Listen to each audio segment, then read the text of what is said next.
Hello नमस्कार, मैं doctor Rajneesh Kumar आप सभी का एक बार फिर से हार्दिक स्वागत करता हूं और उम्मीद करता हूं कि आप जहां भी होंगे स्वस्थ होंगे, सुरक्षित होंगे और अपनी पढ़ाई कर रहे होंगे। आज मैं यूपी टीजीटी पीजीटी के लिए एक स्पेशल क्लास लेकर आया हूं जो कि संस्कृत साहित्य पर आधारित है। जब आप टीजीटी पीजीटी का एग्ज़ाम देने जाएंगे तो हिंदी साहित्य के अलावा उसमें संस्कृत साहित्य भी सवाल रहते हैं, तो उसी पोर्शन पर आज मैं बातचीत करूँगा। और मैंने टॉपिक्स में ऐसे चुनाव किया है कि जो दोनों परीक्षाओं में कॉमन पोर्शन है, जो कॉमन रचनाकार हैं, उन्हीं को मैंने आज इस लेक्चर में शामिल किया है ताकि आपका टीजीटी और पीजीटी दोनों की तैयारी एक साथ हो सके। ठीक है, तो उम्मीद करते हैं कि आप लोग अंत तक हमारे साथ बने रहेंगे और देखेंगे कि जो प्रमुख रचनाकार हैं उनकी कौन कौन सी रचनाएं हैं, उन रचनाओं में क्या है और कितने सर्गों में बटा है। खासतौर पर जब आप संस्कृत पढ़ते हैं तो सर्ग, महाकाव्य, ठीक है, महाकवि, इन सारी चीज़ों का बार बार जिक्र होता है। तो हम आज देखते हैं कि वो जो रचनाकार हैं, कुल 6 रचनाकारों को मैंने लिया है। पहले हैं कालिदास, ठीक, देख लीजिए कि कैसे लिखा गया है, ल पे छोटी की मात्रा है तो इसको ध्यान में रखने की जरूरत है। दूसरे हैं भारवी, तीसरे हैं भवभूति, चौथे हैं दंडी, पांचवें हैं माघ और छठे हैं श्रीहर्ष। इतने संस्कृत साहित्य के रचनाकार हैं जो कि टीजीटी और पीजीटी दोनों की परीक्षाओं में शामिल किए गए हैं। ठीक है, तो ये क्लियर हो जाएगा आप लोगों का आज। इसके पहले मैं टॉपिक पर आऊँ, 2-3 पॉइंट्स पर और मैं चर्चा करना चाहूँगा क्योंकि बार बार उन पॉइंट्स का रिपीटेशन होता रहेगा और परीक्षा में भी उसे कई बार सवाल पूछे जाते हैं। तो आप इसको अगर कापी कलम लिए हो तो उसे नोट भी करते जाएँ ताकि आपका एक नोट्स भी बनता जाए। ठीक है, तो इसको देखते हैं हम कि क्या है जो कॉमन रूप से हैं। कई बार पूछ लेता है परीक्षाओं में कि फला रचना में कितने सर्ग हैं, इसके रचनाकार कौन से हैं। ठीक है, रचना का नाम, रचनाकार कौन है, तो ये ध्यान में रखने की ज़रूरत है। और मैंने क्या किया है कि इसको एक क्रम से लिखने की कोशिश किया है ताकि आप बैठें और एक ही क्रम में इसकी तैयारी कर लें। जैसे सर्ग की बात करूँगा, रचना की बात करूँगा और रचनाकार की बात करूँगा। तो 17 सर्ग एक रचना है जिसका नाम है कुमार संभव। कुमार संभव में 17 सर्ग हैं। ये बहुत बार एग्जाम में पूछा जाता है, इसको आपको ध्यान में रखने की ज़रूरत है। रचनाकार हैं कालिदास, तो ये आप आएगा तो तुरंत लिख लेंगे। फिर दूसरी रचना है जिसमें कि 18 सर्ग हैं, उसका नाम है किरातार्जुनीयम। इसके जो रचनाकार हैं वो हैं भारवी। और अगली जो रचना है उसमें 19 सर्ग हैं, उसका नाम है रघुवंशम। इसके जो रचनाकार हैं कालिदास। और इसके बाद जो अगली रचना है जिसमें कि 20 सर्ग हैं, इसका नाम है शिशुपाल बधम। ठीक, इसके रचनाकार हैं महाकवि माघ। और एक आखिरी जो रचना है जिसमें कि 22 सर्ग हैं, उसका नाम है नैषधिचरितम। इसके रचनाकार हैं श्रीहर्ष। ये संस्कृत साहित्य की बहुत महत्वपूर्ण रचनाएं हैं जिनसे कि बार बार एग्जाम में सवाल पूछा जाता है और आपको इनको लेकर एक आपका कॉन्सेप्ट क्लियर होना चाहिए कि किस रचना में कितने सर्ग हैं, उसके रचनाकार कौन से हैं। तो मुझे उम्मीद है कि आप तुरंत इसको चार्ट के माध्यम से समझ गए होंगे कि जो कुमार संभव में उसमें 17 सर्ग हैं कालिदास का, किरातार्जुनीय में 18, रघुवंशम में 19 और शिशुपाल बधम में 20 और नैषधिचरितम में 22। अब कई बार आपने सुना होगा कि बृहत्त्रयी। अब ये बृहत्त्रयी क्या है? कई बार रचना के स्तर पर आ जाता है और कई बार कवियों के स्तर पर आ जाता है। तो मैं रचना के स्तर पर देखूंगा। तो बृहत्त्रयी में 3 महाकाव्यों को शामिल किया गया है जिसमें कि पहला है किरातार्जुनीयम, दूसरा है शिशुपाल बधम और तीसरा है नैषधिचरितम।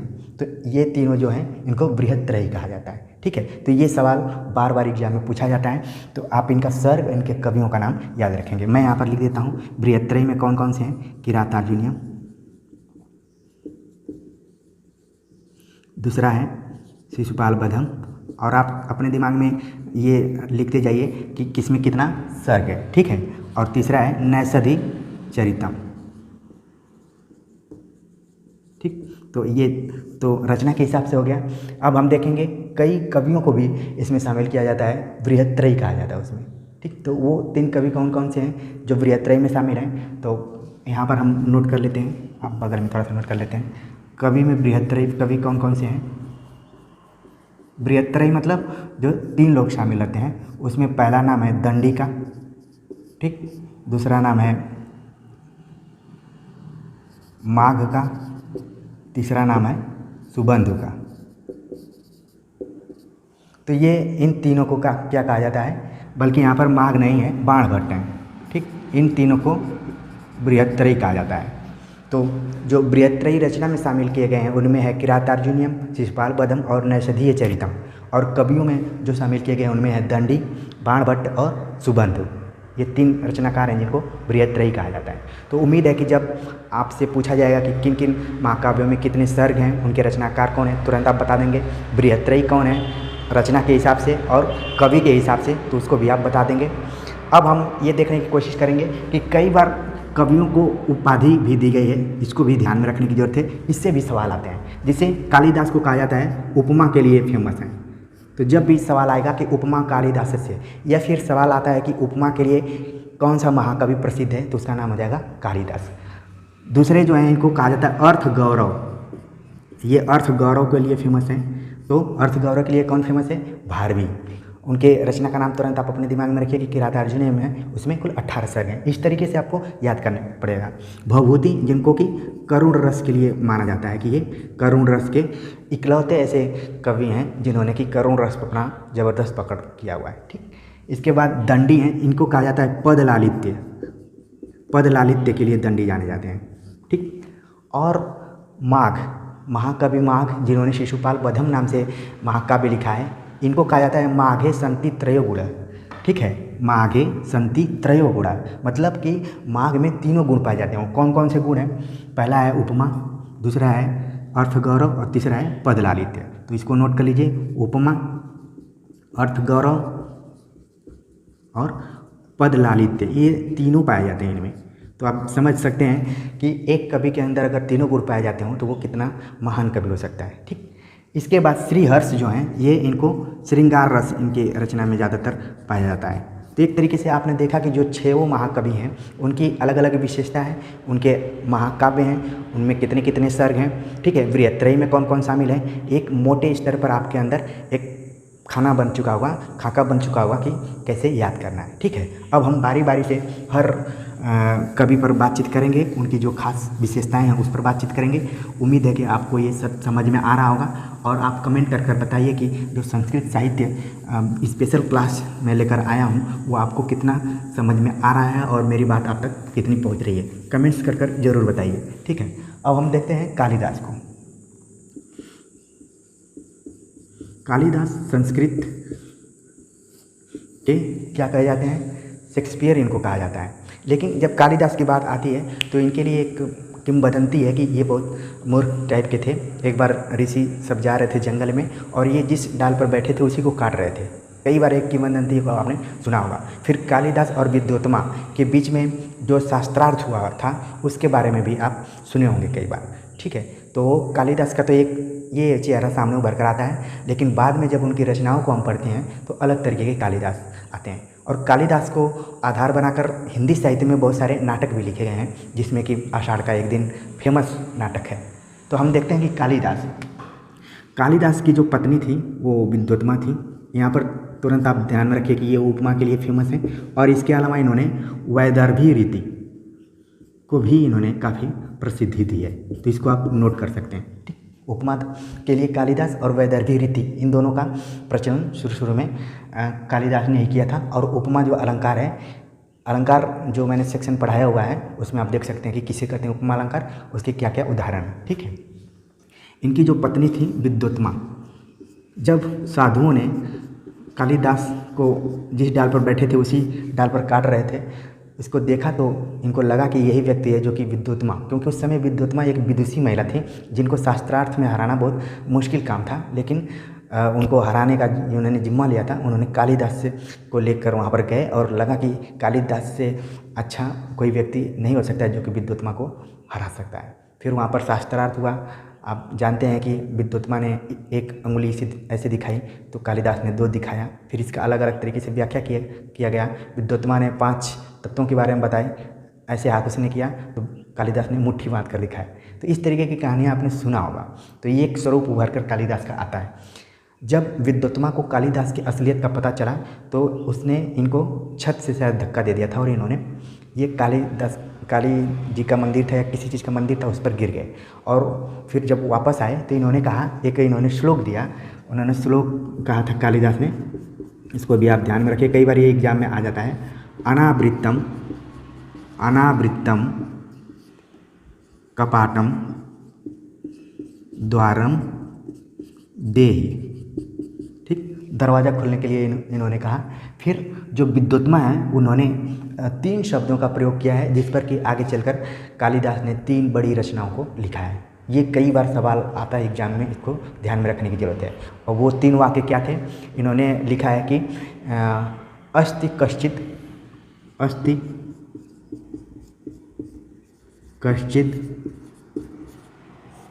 वाग विशेष, ठीक, ये 3 शब्द इन्होंने विद्वत्मा ने कहा था और उस पर कालिदास ने 3 रचनाओं को लिख दिया। पहला इन्होंने लिखा जिसका नाम है कुमार संभवम। इसके पहले मैंने कुमार संभवम का जिक्र कर दिया, आपके दिमाग में तुरंत आ जाना चाहिए कि कुमार संभवम में कितने सर्ग हैं, क्या है ये। इसमें कुल 17 सर्ग हैं और ये एक क्या है, महाकाव्य है, ठीक। इसके बाद जो कश्चित शब्द है, कश्चित शब्द से जो रचना का निर्माण हुआ उसका नाम है मेघदूतम, ठीक है, मेघदूतम। ये क्या है? एक खंड काव्य है और इसमें कुल 2 खंड हैं। ये भी कई बार सवाल पूछा जाता है। और तीसरा जो रचना आई उसका नाम है रघुवंशम। ये क्या है? महाकाव्य है और इसमें कुल 19 सर्ग हैं। तो उम्मीद है कि आपको ये तुरंत दिमाग में बैठ रहा होगा और जैसे एग्जाम में आएगा तुरंत आप इसको हल कर लेंगे। तो ये तो मोटे स्तर पर मैंने बताया। अब हम कालिदास की रचनाओं पर बातचीत करेंगे कि कालिदास कितने विधाओं में उस समय लिख रहे थे और क्या क्या लिखा हुआ है। तो उम्मीद है कि अब तक के लेक्चर को आप समझ गए होंगे। अब हम देखते हैं कि कालिदास ने किन किन विधाओं में लिखा। तो पहला है नाटक, इन्होंने नाटक लिखा। फिर इसके बाद महाकाव्य लिखा, फिर इसके बाद इन्होंने लिखा गीति काव्य, ठीक। ये 3 विधाएं हैं जिसमें कि ये रचना अपना किए हैं। तो नाटक, महाकाव्य और गीति काव्य समझ में आ रहा होगा आपको। इन्होंने कुल 3 नाटक लिखे हैं। कई बार एग्जाम में पूछा जाता है कि कालिदास ने कुल कितने नाटकों को लिखा है, और महाकाव्य कितने लिखे? 2। और जो गीति काव्य है उसकी वो भी 2 है, ठीक है। तो उम्मीद है कि आपको ये इनकी संख्या भी समझ में आ गई होगी। अब 3 नाटक कौन लिखे हैं और पहला नाटक कौन सा है उस पर हम विचार करेंगे। पहला नाटक जो इनका है मालविका अग्निमित्रम,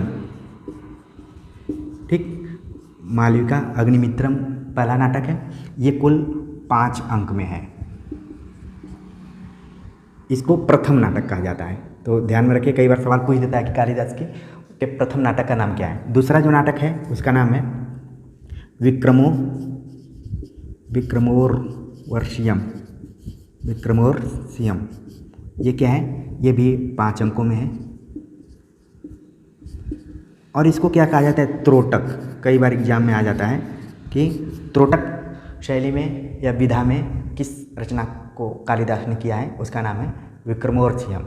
जिसमें कि आप इनका नाम भी समझ सकते हैं कि इसमें मालविका है और अग्निमित्र, और इसमें विक्रम है और उर्वशी, ठीक है। तो उसको आधार बनाकर लिखा गया। लेकिन इनका जो सबसे मोस्ट इम्पॉर्टेंट नाटक है उसका नाम है अभिज्ञान शाकुंतलम। ये लगभग हर विश्वविद्यालय और महाविद्यालय के पाठ्यक्रम में लगा हुआ है। इसमें कुल कितने अंक हैं? 7 अंक हैं। अभिज्ञान शाकुंतलम 7 अंकों में बटा हुआ है और इसका जो चौथा अंक है वो बहुत ही मोस्ट इम्पॉर्टेंट अंक है।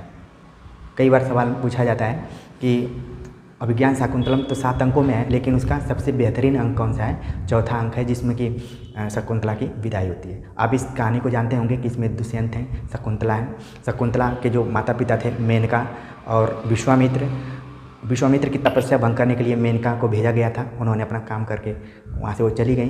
फिर बाद में जो इनके धर्म पिता कर्ण ऋषि हैं, इन्होंने देखा कि पक्षियों से घिरा हुआ एक बच्ची है जो कि चिल्ला रही है। शकुंत मतलब होता है पक्षियों का समूह, तो इसीलिए उनका नाम शकुंतला रख दिया गया। फिर उन्होंने इसका सेवा पालन पोषण किया और धर्म पिता उनको कहा जाता है कर्ण को, ठीक है। फिर उनकी एक बहन थी गौतमी, उन्होंने इसका देखभाल किया। वहीं जंगल में शकुंतला की 2-3 सहेलियाँ मिली, जिसमें कि अनुसुईया, प्रियंवदा। कई बार सवाल पूछ लिया जाता है कि अनुसुईया का स्वभाव कैसा था, प्रियंवदा का स्वभाव कैसा था, ठीक है। और फिर इनके 2 गुरु भाई थे, जिनका एक का नाम था सारंगो, दूसरे का नाम शारद्वाज। तो ये मोटे तौर पर कहानी है जो कि अभिज्ञान शाकुंतलम के 7 अंकों तक जाती है। लेकिन चौथा अंक जो है वो काफ़ी महत्वपूर्ण है कि जब शकुंतला अपने दुष्यंत के पास जाती है और किस तरीके से विदाई होती है और पूरा एकदम कालिदास उसमें एकदम रच बस गए हैं, उसको आपको ध्यान में रखने की ज़रूरत है, ठीक है। तो ये जब भी सवाल आएगा तो आप इसको हल कर देंगे। अब हम देखते हैं महाकाव्य। महाकाव्य जो 2 महाकाव्य हैं उसमें पहला है जिसमें कि 17 सर्ग हैं, उसका नाम है कुमार संभव। मैं इसलिए बार बार लिख रहा हूँ कि जब बार बार आप लिखेंगे तो आपको याद हो जाएगा। दूसरा है जिसमें कि 19 सर्ग हैं, उसका नाम है रघुवंशम, ठीक, रघुवंशम। ये 2 महाकाव्य हैं। खासतौर से कुमार संभवम में तो हिमालय की जो पुत्री हैं पार्वती, उनके सौंदर्य का पूरा चित्रण किया गया है। 17 सर्ग तक बताया गया है पूरा। जिन्होंने कुमार संभवम पढ़ा होगा उसको ध्यान में आ गया होगा, ठीक है। और रघुवंशम में 3-4 प्रश्न इससे आते हैं कि इसमें राजा दलीप का चित्रण किया गया है, दलीप, ठीक। और दूसरा है इसमें 31 राजाओं की जीवनी है, तो ये काफ़ी महत्वपूर्ण है। तीसरा है कि इसमें हूणों के आक्रमण का जिक्र किया गया है। कई बार सवाल पूछ देता है हूणों के आक्रमण, शकहूण जो कि भारत पर उन्होंने आक्रमण किया था, उनका जिक्र किया गया है। चौथा इसमें जो खास इसकी विशेषता रही है वो है कि एक गाय है जिसका नाम नंदिनी है, ठीक। ये भी सवाल कई बार पूछा जाता है। तो उम्मीद है कि ये इतने सवाल आएंगे, आप इसको हल कर देंगे। किसी भी तरीके से घुमा फिरा कर आएगा तो भी आप इसको सॉल्व कर लेंगे, ठीक। अब देखते हैं गीत काव्य में जो 2 रचनाएं हैं, जिसमें कि पहला है ऋतु संहार। ऋतु संहार में कुल 6 ऋतुओं के बारे में चर्चा की गई है, 6 ऋतुओं के बारे में। और कालिदास की सबसे अगर पहली रचना कोई है उसका नाम है ऋतु संहार। ये भी एग्जाम में पूछा जाता है कि कालिदास की पहली रचना का नाम क्या है। और जो उनकी आखिरी रचना है वो क्या है, अभिज्ञान शाकुंतलम है। ये भी एग्जाम में पूछा जाता है। दूसरा जो गीति काव्य है उसका नाम है मेघदूतम। मेघदूतम इस नाम में ही छिपा हुआ है कि कोई बादल जो है वो दूत का काम कर रहा है, ठीक है। इसमें यक्षिणी का भी एक प्रसंग आता है, तो कई बार सवाल बन जाता है कि किस खंड काव्य, ये महाकाव्य के अंतर्गत नहीं आता है बल्कि इसको खंड काव्य कहा जाता है। खंड काव्य वो होता है कि जो महाकाव्य का छोटा रूप होता है। महाकाव्य में किसी भी पात्र के जन्म से लेकर उसके मृत्यु तक की पूरी कहानी रहती है, लेकिन खंड काव्य में कुछ एक खंड को उठा लिया जाता है और उस कहानी को पूरा बतलाया जाता है। तो मेघदूतम उसी के अंदर आता है, ठीक है। इसमें कुल 2 खंड हैं। ये भी एग्जाम में पूछा जाता है, तो आप इसको याद कर लीजिए। तो उम्मीद है कि कालिदास से अगर सवाल आएगा तो आप उसको अच्छे से हल कर लेंगे। जितना कुछ मैंने बतलाया वो काफ़ी ठोस बताने की कोशिश किया है, और एक कालिदास के ऊपर एक जो जिस्ट तैयार हो सकता है, ठीक है, सार तैयार हो सकता है, उसको मैंने प्रस्तुत किया है। अगर ये सारी चीज़ें आप ध्यान में रखते हैं तो निश्चित तौर पर 100% सवाल इस लेक्चर से आपके फंस जाएंगे, ठीक है। अब हम देखते हैं दूसरे जो कवि हैं वो कौन से हैं। उम्मीद है कि आप लोग नोट्स लगातार बना रहे होंगे और जैसे ही परीक्षा आएगी उसको रिवीजन करने के दृष्टिकोण से आप पढ़ लेंगे, आपका संस्कृत साहित्य से पूरा क्लियर हो जाएगा। अब हम दूसरे जो रचनाकार हैं या महाकवि हैं उनका देखते हैं कि वो कौन से हैं। दूसरे हैं भवभूति, ठीक, भवभूति, आपने इनका नाम सुना भी होगा। ये करुण रस के लिए जाने जाते हैं। इनका एक रचना है जिसको उत्तर रामचरितम कहते हैं, उसमें करुण रस अपने उच्चतम अवस्था में है, सर्वोत्तम रूप से उसमें प्रस्तुत किया है महाकवि भवभूति ने। भवभूति के बारे में कहा जाता है कि ये दक्षिण भारत के थे। ये ध्यान में रखने की ज़रूरत है कि ये दक्षिण भारत के थे। कई बार एग्जाम में पूछा जाता है कि दक्षिण भारत के कौन से महाकवि थे, तो उनका नाम आ जाएगा भवभूति, ठीक। इनकी जो इनके प्रमुख ग्रंथ रहे हैं उस पर थोड़ा सा हम देख लेते हैं। इनके जो प्रमुख ग्रंथ हैं उसमें पहला नाम है मालती माधव। मालती माधव, यह कुल 10 अंकों में है। 10 अंक हैं इसमें। आप ध्यान रखिए कि इस तरीके से भी सवाल आते हैं कि किसमें कितने अंक हैं, किसमें कितने सर्ग हैं, तो इसको आपको ध्यान में रखने की ज़रूरत है। मालती माधव की एक खास विशेषता ये है कि इसमें विदूषक का अभाव है। ये कई बार एग्जाम में पूछा जाता है, इसको ध्यान में रखिए। विदूषक का अभाव है। विदूषक क्या होता है? जैसे आजकल फिल्मों में एक कॉमेडियन आता है जो कि कॉमेडी करता है और लोगों को हंसाने की कोशिश करता है, उसी तरीके से नाटक में विदूषक पात्र होते हैं जो कि बीच बीच में कॉमेडी करते हैं, मतलब गंभीर माहौल को वो हल्का बनाने की कोशिश करते हैं। ठीक है, तो ये विदूषक का काम करते हैं। और हर आपके फ्रेंड सर्कल में कोई ना कोई एक विदूषक रहता है जो कि सबको हंसाने का काम करता है, तो वही है यहाँ पर। ठीक, दूसरी जो रचना है उसका नाम है महावीर चरितम। महावीर चरितम, ये इससे ज़्यादा सवाल नहीं आते हैं। लेकिन जो तीसरी रचना है उसका नाम है उत्तर रामचरितम। उत्तर रामचरितम, इसमें कुल उत्तर रामचरितम में कुल 7 अंक हैं और इसमें करुण रस अपने चरम स्थिति में है। करुण रस के लिए जाने जाते हैं महाकवि भवभूति। तो उत्तर रामचरितम में सवाल कई बार पूछा जाता है कि भवभूति का करुण रस इस रचना में अपने सर्वश्रेष्ठ स्थिति में आता है, तो इसका नाम है उत्तर रामचरितम। इसको ध्यान में रखिए। और इसके जो करुण रस की प्रधानता हो गई, और रामचरितमानस राम के जीवन पर आधारित ये रचना है। ठीक है, तो इसको ध्यान में रखिए। और अगली जो खास विशेषता है भवभूति की कि ये ऐसे इकलौते कवि हैं जिनमें तीनों गुण पाया जाता है। मैंने गुण पर भी एक वीडियो बनाया हुआ है, तो आप उसको जाकर देख सकते हैं कि प्रसाद गुण, माधुर्य गुण और ओज गुण, जिसको मैंने बोला था PMO, प्राइम मिनिस्टर ऑफिस, लेकिन यहाँ पर PMO का मतलब है प्रसाद, माधुर्य और ओज। ये तीनों गुण इनमें पाए जाते हैं इनकी रचना में। ठीक है, तो ये आपको ध्यान में रखने की ज़रूरत है। इसके अलावा वामन, जब हम संप्रदायों के बारे में चर्चा कर रहे थे तो वामन एक नाम आया हुआ था जिन्होंने की रीति संप्रदाय की स्थापना की थी। उन्होंने अपने एक रचना में जिसका नाम है काव्यालंकार सूत्रवृत्ति, उसमें भवभूति के श्लोकों का वर्णन किया गया है। तो ये भी कई बार सवाल आता है कि किस महाकवि का चित्र वर्णन अपने रचना में वामन ने किया है, तो उसका नाम है भवभूति। तो इतने तरीके के सवाल आते हैं और उम्मीद है कि आप इसको हल कर लेंगे। तो इसको मैं लिख भी देता हूँ कि इनका जिक्र वामन ने भी किया हुआ है। ठीक, इतना ही याद रखिए कि वामन ने भवभूति के बारे में जिक्र किया है, उनके श्लोकों को अपनी रचना में शामिल किया है। रचना का नाम है काव्यालंकार सूत्रवृत्ति। ठीक, तो उम्मीद है कि अब भवभूति का भी आपको समझ में आ गया होगा और आप इसको नोट करते जा रहे होंगे। आप इसको पढ़ लीजिए, जिनका बैकग्राउंड संस्कृत नहीं होगा वो भी इसको अच्छे से समझ जाएंगे और जब भी परीक्षा में सवाल आएगा तुरंत हल कर लेंगे। ये मैंने अपने हैंड नोट्स बनाया था, उसी को मैं यहाँ पर लाइव प्रस्तुत कर रहा हूँ, ताकि अगर जब बोलकर और वाइट बोर्ड पर इसको लिख कर समझाया जाए तो चीज़ें ज़्यादा आपको क्लियर हो जाती हैं और आप बताएंगे कमेंट्स कर कि चीज़ें क्लियर हो रही हैं कि नहीं। ठीक, अगले जो रचनाकार हैं उनका नाम है भारवी। आप लोगों का इनसे परिचय हो चुका होगा क्योंकि मैंने शुरू में ही लिख दिया था। भारवी को कहा जाता है कि ये अर्थ गौरव के लिए जाने जाते हैं, अर्थ गौरवम भारवी के लिए। ठीक, तो एग्जाम में आएगा तो आप तुरंत इसको सॉल्व कर लेंगे। भारवी के बारे में कुछ जो खास विशेषताएं हैं उसको देख लेते हैं। पहला तो ये है कि इसमें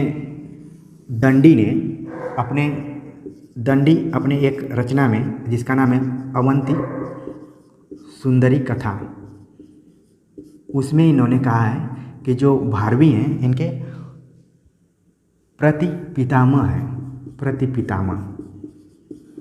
ठीक, भारवी इनके प्रति पितामह है। एग्जाम में पूछ लिया जाता है, इसको ध्यान में रखिए।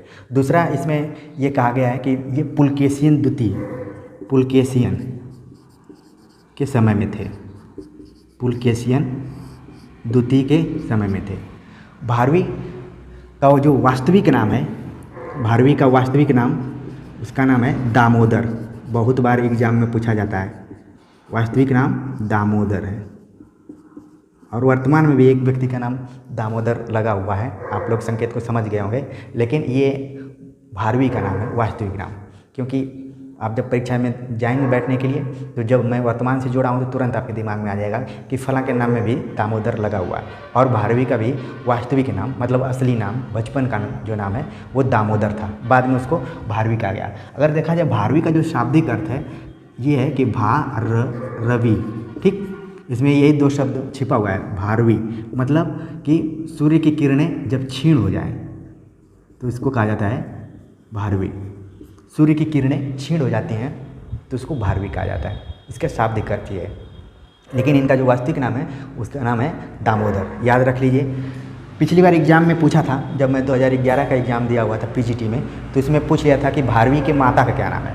तो माता का नाम इनके सुशीला, इनकी माता थी सुशीला। अब आप कल्पना कीजिए कि उस ज़माने में भी इस तरीके के अच्छे नाम रखे जाते थे, दामोदर और सुशीला। तो ये एग्ज़ाम में आया हुआ था, तो इसको आप नोट कर लीजिए। अब बात करते हैं कि इनका जो प्रमुख ग्रंथ है, प्रमुख ग्रंथ, इसके बारे में बात करते हैं। प्रमुख ग्रंथ में है किरातार्जुनीयम, जिसका परिचय मैंने शुरू में ही करा दिया था। किरातार्जुनीयम, इसमें कुल कितने सर्ग हैं? 18 सर्ग हैं। इसमें क्या है कि किरात का वेश धारण करके शंकर जी आए हुए हैं और अर्जुन से युद्ध हो रहा है, ठीक। ये इसकी पूरी कहानी है पूरे 18 सर्गों में। तो कई बार ये भी महाविद्यालय और विश्वविद्यालय के पाठ्यक्रम में लगा रहता है। इसकी और जो खास विशेषताएं हैं किरातार्जुनीयम की, उसमें क्या है कि इसकी जो शुरुआत है वो श्री शब्द से है, श्री शब्द से शुरू है। ये एग्ज़ाम में बहुत बार पूछा जाता है कि किस रचना में श्री शब्द से उसकी शुरुआत हुई है, और जो इसका अंत है वो है लक्ष्मी शब्द से। लक्ष्मी शब्द से इसका अंत हुआ है।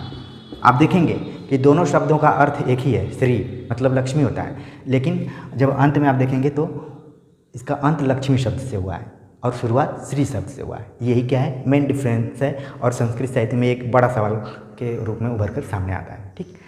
अगली जो इसकी खास विशेषता है कि भारवी ने रीति शैली का इन्होंने प्रवर्तन किया, ठीक। तो मोटे तौर पर आपने भारवी के बारे में देख लिया कि ये सर्वप्रथम इनका जिक्र कहाँ पर हुआ था, ये किसके समय में थे, इनका वास्तविक नाम क्या था, इनके माता का क्या नाम है, ठीक है। इनके प्रमुख ग्रंथ जो किरातार्जुनीयम है उसमें कितने सर्ग हैं, और उसकी खास विशेषता क्या है कि शुरुआत होती है श्री शब्द से और अंत होता है लक्ष्मी से। लेकिन अगर सामान्य रूप से देखें तो दोनों का अर्थ एक ही है, लेकिन सवाल इससे बन जाता है। तो आप भारवी के बारे में समझ गए होंगे। अब हम देखते हैं अगले जो महाकवि हैं, उनका नाम है माघ, महाकवि माघ। माघ के बारे में देखते हैं कि उनकी क्या खास विशेषताएं हैं और उनका कौन सा महाकाव्य है। इन सभी कवियों का मैंने शुरू में इसलिए लिख दिया कि बार बार जब जिक्र होगा तो आपको याद करने में भी सही रहेगा। हो सकता है कि इस लेक्चर्स के माध्यम से पूरा आपके दिमाग में चीज़ें बैठ जाएँ, ठीक। तो हम देखते हैं जो चौथे कवि हैं, महाकवि माघ। हिंदू कैलेंडर के अनुसार एक महीना भी होता है माघ, ठीक। और महावीर प्रसाद द्विवेदी ने एक निबंध में लिखा है महाकवि माघ का प्रभात वर्णन, ऐसे करके एक निबंध है उनका। तो हम देखते हैं कि ये माघ जो है इनकी क्या खास विशेषता है। पहला तो है कि इनको कहा जाता है माघे संति त्रयो गुण, माघे संति त्रयो गुण, मतलब माघ ऐसे व्यक्ति हैं, ऐसे कवि हैं जिनमें कि तीनों गुण पाए जाते हैं। अब वो तीनों गुण कौन से हैं ये बताने का मेरा प्रयास है कि वो प्रसाद, माधुर्य और ओज नहीं है, बल्कि उसमें क्या है, उसमें है उपमा। आप तुरंत दिमाग में रखिए कि उपमा किसके लिए था, कालिदास के लिए था, लेकिन ये भी इनमें पाया जाता है। दूसरा है अर्थ गौरव, अर्थ गौरव के लिए कौन जाने जाते थे वो भी आप जान रहे हैं। तीसरा है पद लालित्य, पद लालित्य के लिए दंडी जाने जाते हैं, लेकिन माघ में भी पाया जाता है, इसीलिए कहा जाता है त्रयोगुण, तीनों गुण का समावेश इनके अंतर्गत होता है, ठीक। इनकी जो प्रमुख रचना है उसका नाम है शिशुपाल वध, प्रमुख रचना उसका नाम है शिशुपाल वधम। शिशुपाल आप देखेंगे कि महाभारत का एक खास पात्र है शिशुपाल, उसका वध कैसे हुआ, उसमें देवर्षि नारद और कृष्ण के चरित्र के माध्यम से पूरा स्टोरी को बतलाया गया है। ये भी हर महाविद्यालय और विश्वविद्यालय के पाठ्यक्रमों में लगभग शामिल रहता है। इसमें कुल कितने सर्ग हैं ये मोस्ट इम्पॉर्टेंट है, कुल 20 सर्ग हैं, ठीक। तो ये और शिशुपाल बधम से संबंधित था। और एक और इसकी खास विशेषता है कि इसकी भी शुरुआत श्री शब्द से होती है, श्री शब्द से शुरू होता है और श्री शब्द से इसका अंत भी होता है। ठीक, तो ये भी ध्यान में रखने की ज़रूरत है, कई बार एग्जाम में आ जाता है। तो आप देख रहे हैं कि दो रचनाओं में कन्फ्यूजन हो रहा है कि किरातार्जुनीयम भी इससे मिलता जुलता आ रहा है और शिशुपाल बधम भी, लेकिन किरात में अंतर ये है कि उसकी शुरुआत तो श्री शब्द से होती है लेकिन अंत होता है लक्ष्मी शब्द से। लेकिन शिशुपाल बधम में आप देख रहे हैं कि इसकी शुरुआत भी श्री से हो रही है और अंत भी श्री से हो रहा है। ठीक है, तो उम्मीद है कि आपको महाकवि माघ के बारे में पता चल गया होगा। इनकी एक ही खास रचना है शिशुपाल बधम, जिसमें कि कुल 20 सर्ग हैं और इनको माघे संति त्रय गुण कहा जाता है, जिसमें कि उपमा, पदलालित्य और अर्थगौरव तीनों गुण का समावेश होता है। ठीक, तो इस तरीके से सवाल आएंगे अगर माघ से, तो इन्हीं 3-4 तरीके के सवाल बनते हैं जो कि आप परीक्षा में हल कर सकते हैं, कोई दिक्कत नहीं होगी। हम 5वें महाकवि के बारे में देखते हैं कि वो 5वां महाकवि कौन है। उनका नाम है दंडी। ये वही दंडी हैं, जब मैं अलंकार पढ़ा रहा था तो इनके बारे में जिक्र किया कि काव्य शोभाकरान धर्मान अलंकार प्रचक्षते। तो इन्होंने अलंकार की भी परिभाषा दी है और गुण और रीति संप्रदाय से भी इनका ताल्लुक रहा है। ठीक है, तो वही दंडी हैं जो कि संस्कृत साहित्य में एक खास रचनाकार के रूप में भी उभर कर सामने आते हैं। इनके बारे में हम देखते हैं, जैसा कि मैंने बताया कि भारवी का जब जिक्र किया था तो उसमें दंडी ने उनको अपना प्रति पितामह कहा था। ठीक है, मतलब ये भारवी के क्या थे, पुत्र थे। कई बार एग्जाम में ये भी पूछा जाता है। तो भारवी के पुत्र थे दंडी। और इनकी प्रमुख रचनाएं, इन्होंने बहुत सारी रचनाएं की है, तो इन परीक्षा में इन्हीं की रचनाओं से ज़्यादातर सवाल पूछे जाते हैं। पहले इनकी रचना है अवंती सुंदरी कथा। ठीक, दूसरा है काव्यादर्श, फिर तीसरा है कला परिच्छेद। ठीक,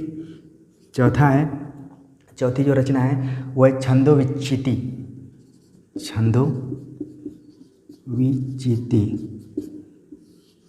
और 5वीं जो रचना है उसका नाम है द्विसंधान काव्य। ये एक बार एग्जाम में आ चुका है। तो आप देख रहे हैं कि दंडी से ज़्यादातर रचनाओं से संबंधित सवाल आएंगे कि फला जो रचना है वो किसकी है। तो दंडी की कुल 6 रचनाएं, 5 रचनाएं हैं, तो घूम फिर कर वो परीक्षा में आएंगी, इसलिए रचना को ज़्यादा ध्यान में रखने की ज़रूरत है। और ये कहा जाता है कि जो दंडी हैं ये पद लालित्य के लिए फेमस हैं। ठीक, पद लालित्य। अब ये क्या है, पद लालित्य क्या है? जैसे उपमा है और अर्थगौरव है, वैसे ही पद लालित्य जो ये इन्होंने रचनाएं की हैं उसमें पद लालित्य पे इन्होंने ज़्यादा जोर दिया है, जो कि इनको विशेष बनाया है। आपको इतना बस याद रखना है कि पद लालित्य के लिए कौन फेमस है, तो दंडी उनका नाम है। ठीक, और इनकी ये है कि ये बृहत्त्रयी में शामिल हैं, बृहत्त्रयी में भी शामिल हैं जब कवियों की बात की जाती है। तो कौन है, दंडी हो गए, दूसरे बाणभट्ट और तीसरे हैं सुबंधु। तो इन लोगों की एक तरीके से तिकड़ी थी जिसको कि संस्कृत भाषा में बृहत्त्रयी कहा जाता है। तो ये कवियों का मैंने बताया। इसके अलावा मैंने रचनाकारों का भी रचना का भी बताया था कि किरातार्जुनीयम, शिशुपाल बधम और नैषधीचरितम। तो ये मेन डिफरेंस जो है इसको आप ध्यान में रखिए। तो उम्मीद है कि आपको दंडी के बारे में भी पता चल गया होगा कि इनकी रचनाएं से ज़्यादा सवाल आती हैं और बृहत्त्रयी में कौन शामिल है वो से सवाल आएगा, और पद लालित्य से 4-5 तरीके के सवाल बनते हैं। तो इनको आप ध्यान में रखिए और जब भी परीक्षा में आए तुरंत उसको सही कर दीजिए। ठीक, आखिरी जो रचनाकार हैं आज के, उनके बारे में हम देखते हैं 6वें रचनाकार, जिनका नाम है श्रीहर्ष जो रचनाकार हैं, इनके पिता का नाम एक बार एग्जाम में पूछ लिया गया था 2011 में। इनके पिता का नाम है हरि। ठीक, हरि इनके पिता का नाम है। और श्रीहर्ष बृहत्त्रयी में शामिल है इनका ग्रंथ नैषधीचरितम। इनका जो ग्रंथ है नैषधीय चरितम, जिसमें कुल कितने सर्ग हैं, 22 सर्ग हैं। ठीक, कई बार सिंगल प्रश्न बन जाएगा कि नैषधीय चरितम किसकी रचना है, या नैषधीय चरितम में कुल कितने सर्ग हैं, या बृहत्त्रयी में कौन कौन से शामिल हैं। तो इसका ये बृहत्त्रयी में शामिल है नैषधीय चरितम। ठीक, इसके अलावा जो श्रीहर्ष हैं वो हैं श्रृंगार रस के लिए फेमस हैं, श्रृंगार रस के लिए ये फेमस हैं। आपने देखा इसके पहले करुण रस के लिए भवभूति फेमस थे, लेकिन श्रृंगार रस के लिए श्रीहर्ष फेमस है। और इन्होंने एक छंद का प्रयोग किया है जिसका नाम है उपजाति। उपजाति छंद। जब हम छंदों के बारे में बातचीत करेंगे तो इस पे हम बातचीत करेंगे कि उपजाति छंद क्या है। छंद भी बहुत तरीके के हैं, तो उसमें से एक है जो कि सबसे प्रिय छंद इनका रहा है। इसके अलावा तो कुछ खास श्रीहर्ष में नहीं दिखाई देता है। इन्हीं 3-4 तरीके के सवाल श्रीहर्ष से भी आते हैं। तो उम्मीद है कि आज जो मैंने टीजीटी और पीजीटी संस्कृत साहित्य के अंतर्गत जो कॉमन रचनाकार थे उन पर हमने बातचीत किया, और जो मुख्य सवाल जहाँ से आते हैं उन पर भी हमने प्रकाश डाला, और अलग अलग कवियों महाकवियों पर भी विस्तार से बताने की कोशिश की परीक्षा की दृष्टिकोण से, क्योंकि कम समय है तो इसलिए मैंने एक सार में उसको बताने की कोशिश की ताकि जो मेन सवाल आए तो भी आपसे छूटे ना, आप उसको सही कर आएँ। तो ये लेक्चर आपको पसंद आया होगा तो कमेंट्स कर ज़रूर बताइए, और अपने दोस्तों तक इसे ज़्यादा से ज़्यादा शेयर कीजिए। मिलते हैं एक नए टॉपिक के साथ, तब तक के लिए नमस्कार।